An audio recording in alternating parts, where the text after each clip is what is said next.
एक कथा भक्तमाल जी में आती है। एक भक्त थे, उनका नाम था धन्ना जाट। क्या नाम था? बड़ी मधुर कथा है धन्ना जी की।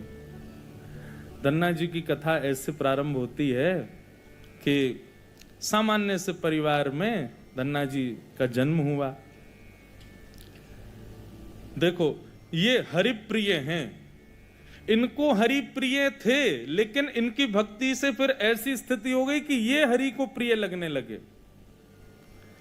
तो धन्ना जी के यहां एक संत पधारे। संत की शालिग्राम जी की सेवा।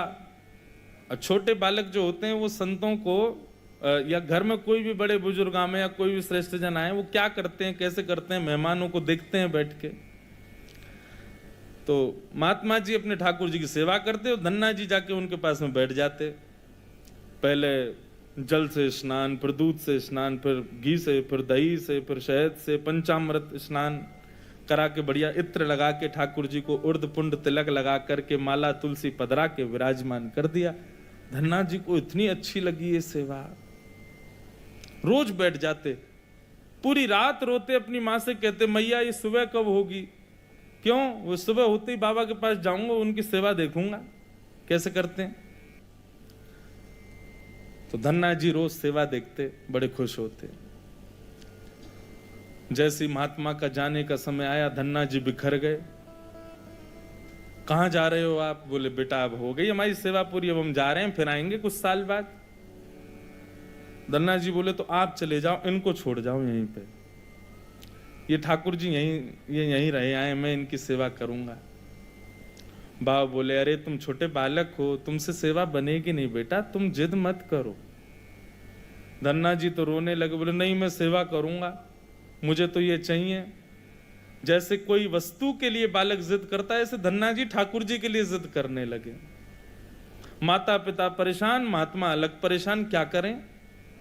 और इतना रोवे कि महाराज पूरा घर अधर कर दिया, मोहल्ले वाले तक इकट्ठे हो गए। क्या हो गया? बोले धन्ना जी के महात्मा जी जा रहे हैं, उनके ठाकुर जी मांग रहा है धन्ना। अब किसी में ये हिम्मत भी नहीं कि महात्मा सिंह कहते हैं दे जाओ। और कोई वस्तु हो तो ये भी कह देते हैं लोग दे जाओ, चलो हम दूसरी दे देंगे। ठाकुर जी की बात है भैया, कोई अपनी सेवा कैसे दे सकता है। धन्ना जी इतने रोए, सिर पटक पटक के रोने लगे, छोटे बालक। महात्मा बोले बड़ी विडंबना, ठाकुर जी रक्षा करो, क्या करें। इतने महात्मा बाहर गए और गोल गोल काले से दिखने वाला एक पत्थर उठा लाए, उसमें बढ़िया घी भी लगा करके और इत्र लगा के सुगंधित कर दिया, उर्द पुंड तिलक लगा दिया ठाकुर जी जैसा।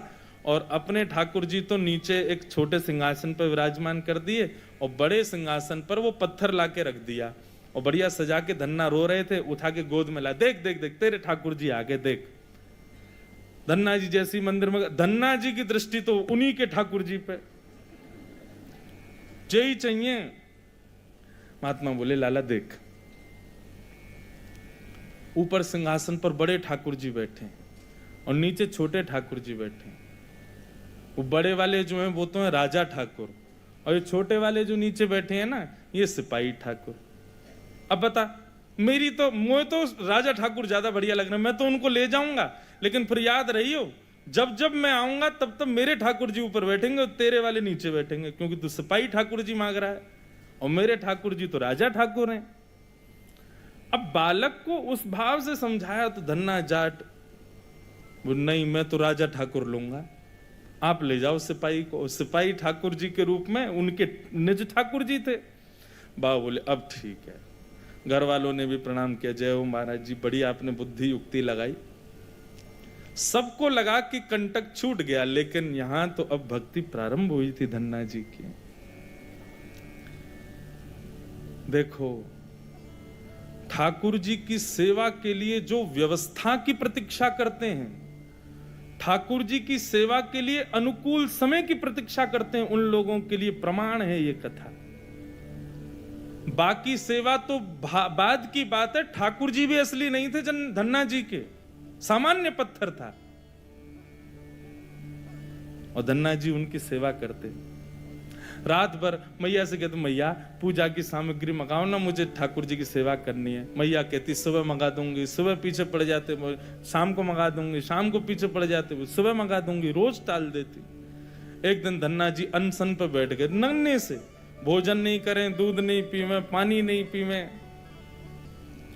अब तो ये कि रात में सोए भी नहीं, मैया से बस ये कहें पूजा की सामग्री मंगाओ, पूजा की सामग्री मंगाओ। मां ने सहज भाव से कह दिया तेरे ठाकुर जी और तू इनका सेवक, सामग्री मैं क्यों लाऊं, अपने आप कर व्यवस्था। धन्ना जी निकल पड़े। महाराज पुष्प लियाए तोड़ करके, तुलसी लियाए, बढ़िया सुंदर माला बना ली। नन्हे से बालक ने जैसी उनको जैसे खेल खेल में सेवा करते वैसी सेवा करते थे। ठाकुर जी को तिलक लगाना है, कहां से तिलक लावे, तो बाहर गए, एक ईंट फूटी पड़ी थी लाल लाल, उसी ईंट को लाए, पानी में घोल घोल के घिस घिस के उसी से तिलक बना दिया। ईंट को घिस करके उसका तिलक श्री ठाकुर जी को लगाया। ऐसी सेवा करने लगे, अपने संगी रखें, अपने संगी सुलामें, संगी मतलब खेल खेल की सेवा थी केवल। घर वालों को लगता था कि भैया दुनिया के लोग खिलौने से खेलते हैं, हमारा धन्ना जो है ये पत्थर को ही भगवान समझ के खिलौना इनसे ही खेल रहा है, बड़ा होगा तो बुद्धि आ जाएगी। परंतु किसी को क्या पता था कि भैया ऐसा भक्ति का बीज पिरो दिया है धन्ना जी के हृदय में। धन्ना जी भोग लगाते और भोग लगाने के बाद में पर्दा लगा करके वहीं बैठ जाते और बैठ करके प्रतीक्षा करते कि ठाकुर जी पा रहे होंगे। फिर धीरे से पर्दा हटा के देखते, अच्छा अभी पाई नहीं, ठीक है, फिर बैठ जाते, फिर प्रतीक्षा करते कब पाएंगे। खूब देर हो गई, नहीं पाई तो ठाकुर जी से बोले आप रोज भोजन अधूरा छोड़ देते हो। मैं भोजन अधूरा छोड़ देता हूं, मेरी मैया मुझे बहुत मारती है, लेकिन महात्मा जी मुझे ये बता के नहीं गए कि वो मैं आपके संग कर सकता हूं कि नहीं। मेरी मैया तो मुझे बहुत मारती है, लेकिन पता नहीं मैं कर सकता हूं कि नहीं। धन्ना जी के उस प्रिय भाव, भक्ति भाव पर ठाकुर जी रीझने लगे। एक दिन तो धन्ना जी हट करके बैठ गए, यदि आपने नहीं पाया तो मैं भी नहीं पाऊंगा। धन्ना जी ने थोड़ी देर देखा, थाली यथावत रखी है, नहीं पा रहे, तो ठाकुर जी की तरफ कमर करके लेट गए। तो ठीक है, तो आज मैं भी भूखा सोऊंगा। इतने में ही जैसे उंगली को कोई जोर से चाटे तो चट चट आवाज आती है ना, ऐसी चाटने की जोर जोर से आवाज आने लगी। धन्ना जी बोले ये चप चप खा कौन रहा है, और ये ऐसे चटकारे ले ले करके कौन उंगली चाट रहा है। जैसे ही पर्दा हटा करके देखा तो नील माधव भगवान बैठ करके धन्ना जाट की उस थाली में से प्रसाद पा रहे थे। दर्शन किए जब श्याम सुंदर के, मोहित हो गए। ऐसा नील वरण ठाकुर जी का कटाक्ष नेत्र, बढ़िया सुंदर घुंघराले केशों की गूंद बना करके उसमें मोर पंख लगा रखा है। जैसे धन्ना जाट छोटे वैसे ठाकुर जी भी छोटे से नन्हे से गोपाल जी आ गए। और जैसे मानो पूरे हाथ में सान लेते हैं ना सब्जी छोटे बालक, ऐसे ठाकुर जी ने माखन मिश्री और सारी सब्जी सान रखी है और खूब प्रेम से चाट चाट करके पा रहे हैं। धन्ना जाट बड़ा प्रसन्न हो गया, बोले आप तो बड़े प्यारे हो, आज आप प्रत्यक्ष मेरे सामने आ गए। ठाकुर जी धीरे धीरे अब धन्ना जाट के सखा बनने लगे। धन्ना थोड़ा बड़ा हुआ, गऊ चराने, बछड़ा बछिया चराने जाता तो अपने शालिग्राम, जो शालिग्राम थे ही नहीं, सामान्य पत्थर थे, उनको सजा धजा के बढ़िया अपनी जेब में धर के ले जाता। रास्ता भर उनसे बात करता, नीचे वृक्ष के नीचे बैठ करके ठाकुर जी, अब कोई नहीं है ठाकुर जी प्रकट हो जाओ, तो ठाकुर जी प्रकट हो जाते, धन्ना के साथ प्रेम से पाते। बंधुओं देखो इस कथा से क्या समझ में आ रहा है, धन्ना जी के भीतर ऐसा कौन सा गुण है जिस पर ठाकुर जी रीझ रहे हैं? दीनता। कल हमने एक सूत्र लिया था भक्ति में, अविचार। भगवत भक्ति में विचार नहीं करना है, जो करना है सो करना है। मन में बात आ गई तो बस ठाकुर जी को प्रस्तुत होनी चाहिए। पहला सूत्र। भक्ति का दूसरा सूत्र है दीनता। जितने सीधे, जितने दैन्य, जितनी दीनता में ठाकुर जी की भक्ति में रहोगे, ठाकुर जी उतने प्रसन्न रहेंगे। जितने चतुर बनने का प्रयास करोगे ठाकुर जी के सम्मुख, उतने ही ठाकुर जी दूर भागेंगे। जितना हो सके दीन रहो। ठाकुर जी की भक्ति में किसी भी प्रकार की चतुराई नहीं होनी चाहिए। दीन। धन्ना जी उन्हीं ठाकुर जी को लेकर के चले गए। ठाकुर जी आज बोले, धन्ना तू तो मेरी बड़ी सेवा करे, पर मेरा भी मन करे कि मैं भी तेरी सेवा करूं। सब लोग इधर देखो, कथा सुनो। धन्ना जी बोले, ठाकुर जी ये उचित नहीं है।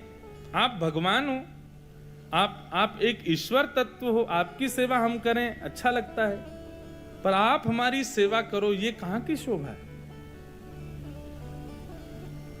ठाकुर जी बोले, नहीं धन्ना हम तो तुम्हारी सेवा करेंगे, हमें बताओ हम क्या करें। और भैया ये भक्ति, ये भक्त भगवान वाली बात थोड़ी है। यहां तो सखा हैं, आप हमारे सखा हो, हम आपके सखा। सखा तो आपस में मिल बांट के सब काम करें। बता भैया धन्ना हम क्या करें। धन्ना जाट बोले, तो फिर एक काम करो, आप हमारी गैया चराओ। ठाकुर जी बोले, ये तो हमारे जन्म जन्म को काम है, ये तो हम बड़ी निपुणता से करेंगे। और बंधुओं यही होता, धन्ना जाट अपने घर से गैया लेके जाता और वन में जाकर के ठाकुर जी को जैसे ही बाहर पधराता, इतने में वृक्ष के पीछे से ठाकुर जी आ जाते और ठाकुर जी के, धन्ना अब तू जाके आराम कर, हम गैया चरा देंगे। और सारी गैया ठाकुर जी चराते। शाम का समय जब होता तब धन्ना जी जाते और जाके ठाकुर जी को दोबारा अपनी जेब में रख के गैया लेके आ जाते। एक दिन वो महात्मा आ गए जो धन्ना जी को वो पत्थर दे के गए थे। जैसे ही घर पे आए तो धन्ना जी लेटे थे। महात्मा आके बोले, और बताओ भाई धन्ना सब ठीक? अरे गुरुजी आए, गुरुजी जय हो, गुरुजी प्रणाम आपके चरणों में। और बताओ वो कहाँ हैं तुम्हारे राजा भगवान? बोले, भगवान तो गैया चरावे गए हैं अभी। ये समय तो गैया चराने का है ना, गैया चरावे जामे वो रोज। महात्मा बोले, देखो कुछ भी बोलता है, ये अभी बालक ही है, छोटा ही है अभी। माता पिता ही बोले, कहाँ बताएं, ऐसी या की सोच है, गैया ने छोड़ आवे, पता ना कहाँ शाम को ले आवे उन्हें। अरे गुरुजी ये लोग मानते नहीं है मेरी बात। भाई सब लोग विराजमान हो जाओ बस, हाँ बैठ जाओ। क्या बता रहा था मैं? हैं?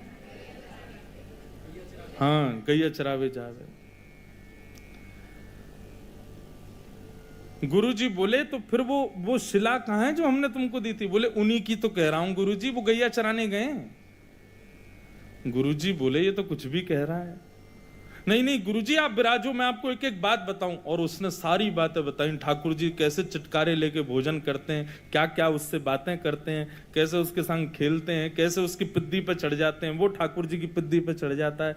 ऐसा मधुर भाव वो प्रस्तुत करे और गुरुजी बैठ के सुनते जाएं। बोले कि इतनी बड़ी बड़ी बातें झूठ में तो नहीं बोल सकता। बोले, गुरुजी मुझे पता है, माता पिता की तरह आप भी मुझ पे भरोसा नहीं कर रहे हो, आपको नहीं विश्वास, चलो मैं दिखाऊं आपको। अभी मेरे ठाकुर जी गैया चरा रहे हैं। गुरुजी को लेकर के वन में गया तो वन में गैयाएं चर रही थी। बोले, कहाँ है तेरे ठाकुर जी? अरे देखो वो दोहरी गैया के पीछे पीछे हाँक रहे हैं, वाकू पीछे पीछे चल रहे हैं वाक्य, देखो ठाकुर जी दिख तो रहे। गुरुजी बोले, हमको नहीं दिख रहे। धन्ना जी दौड़ के ठाकुर जी के पास गए। बोले, मेरे गुरुजी आए हैं, उनको दिख जाओ।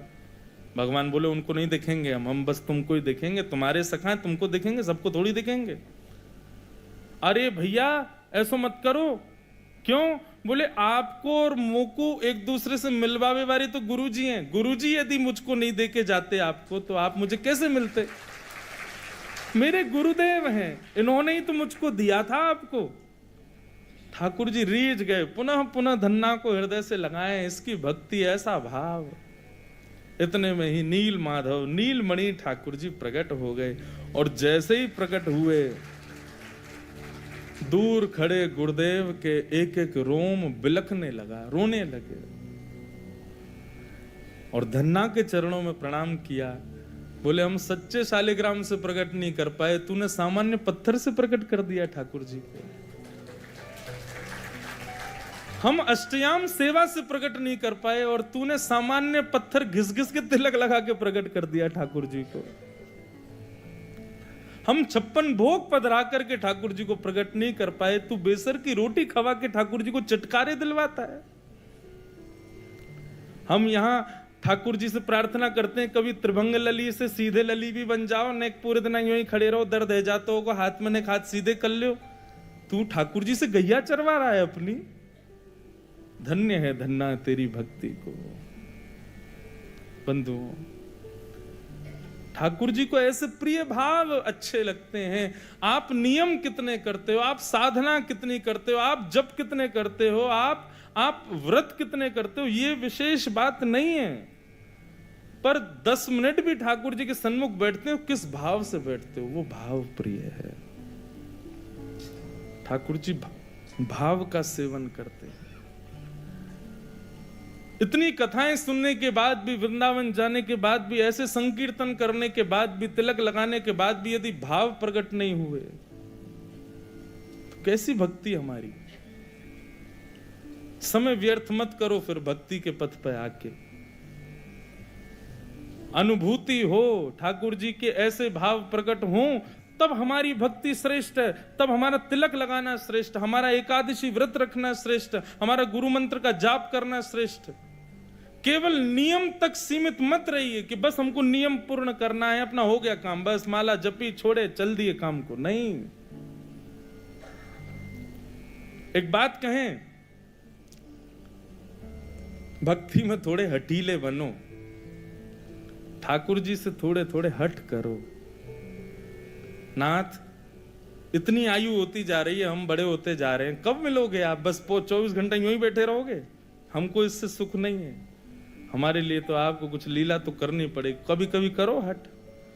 सब भक्तों ने हट किया। आजकल लोग भक्त हट ही कहां करते हैं ठाकुर जी से। हाँ, हट करते हैं, किस बात का हट कर रहे हैं? काय को व्रत कर रहे हैं, हाथ में कपूर लेके बैठे हैं, हमारे पति के काम नहीं चल रहे, उसका हट कर रहे हैं, बच्चे हमारी सुनते नहीं, उसका हट कर रहे हैं, घर में विपत्तियां आ गई, इसका हट कर रहे हैं। कभी श्याम सुंदर हमसे रीझ हैं, इस बात का हट नहीं करते। बहुत प्रिय भाव है।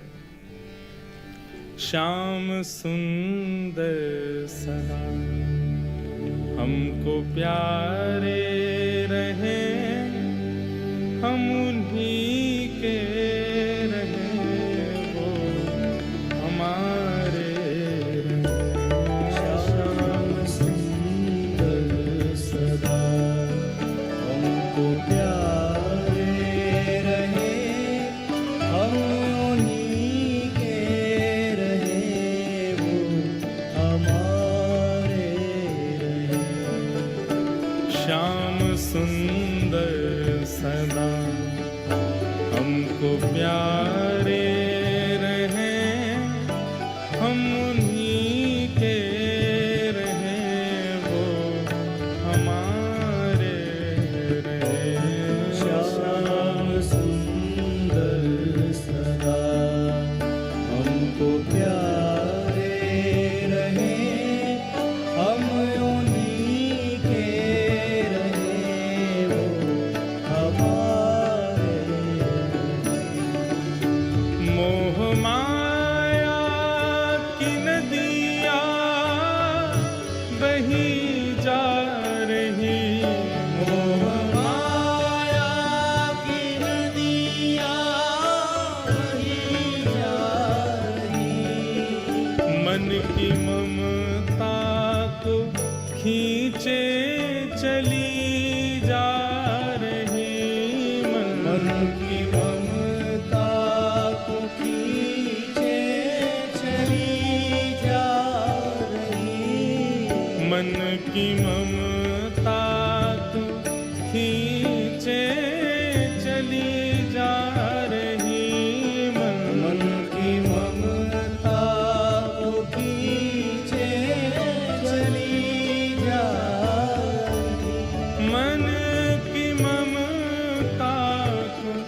खींचे चली जा रही, हर की ममता को खींचे चली जा रही। हम भंवर में रहें या किनारे रहें, हम उन्हीं के रहें, वो हमारे रहें। श्याम सुंदर सदा हमको प्यारे रहे, हम उन्हीं के रहे, वो हमारे रहे। हम उन्हीं के रहें, वो हमारे रहें। हम उन्हीं के रहे, वो श्री राधा रमण लाल की।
एक नियम बना लीजिए अपना।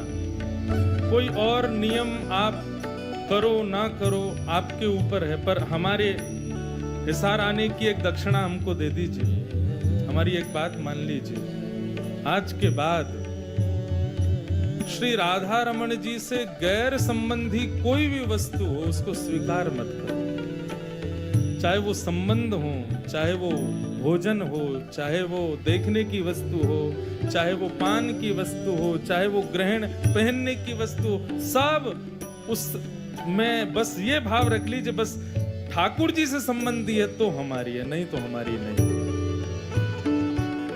तजोरे मन हरि विमुखन को संग, जाके संग कुमति उपजत है, पड़त भजन में भंग। तजोरे मन हरि विमुखन को संग। वस्त्र ऐसे पहनो कि सब कहें कि हाँ भक्त है ठाकुर जी का। प्रसाद वही पाओ जो ठाकुर जी को निवेदित हो। देखो वही जो ठाकुर जी से संबंधी हो। सुनो वही जो ठाकुर जी के संबंध को प्रकट करता हो। हर वस्तु भगवत संबंधी स्वीकार करेंगे, ये नियम बना लीजिए। फिर भले ही आप व्रत ना भी कर पाओ चलेगा, फिर भले ही आप बाकी नियम ना भी कर पाओ चलेगा, परंतु इस नियम को स्वीकार करो। जिस डगर से मुरलिया की धुन आएगी, जिस डगर से मुरलिया की धुन आएगी, उस डगर पे उमरिया ये कट जाएगी। उस डगर पे उमरिया कट जाएगी। इस भाव का मतलब यही है, जिस पथ पर, जिस रास्ते में, जिस डगर में, जिस जीवन में कृष्ण संबंधी सब कुछ है, वहीं हम अपना जीवन व्यतीत करेंगे। बस जहां कृष्ण संबंधी चर्चा नहीं, कृष्ण संबंधी वस्तु नहीं, वहां नहीं रहना हमें। दर्शन को नैना तपे, वचन सुनन को कान, ओ मिलवे को हियरा तपे, हिय के जीवन प्राण, गोवर्धन वासी सावरे, गोवर्धन वासी लाल तुम बिन रहो न जाओ, लाल तुम बिन रहो न जाओ, प्यारे तुम बिन रहो न जाओ, लाल तुम बिन रहो न जाए, गोवर्धन वासी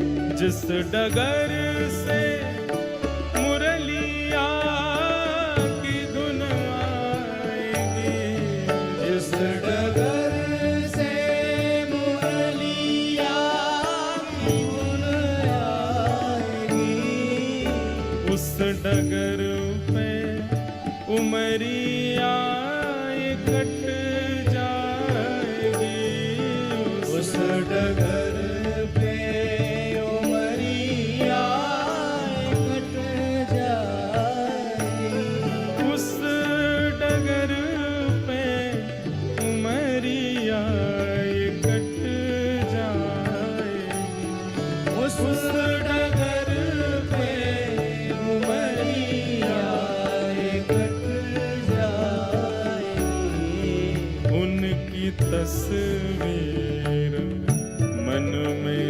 बनाए रहे, हम उन्हीं के रहे, वो हमारे। श्याम सुंदर सदा हमको प्यारे रहे, हम उन्हीं के रहे, वो हमारे रहे, हम उन्हीं के रहे, वो हमारे। हम उन्हीं के रहे, वो हमारे रहे। उन्हीं के रहे, वो हमारे। हम उन्हीं के रहे, वो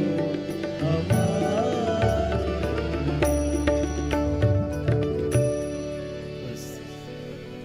हमें उनका प्रिय बनना है, वो तो सबके प्रिय हैं ही।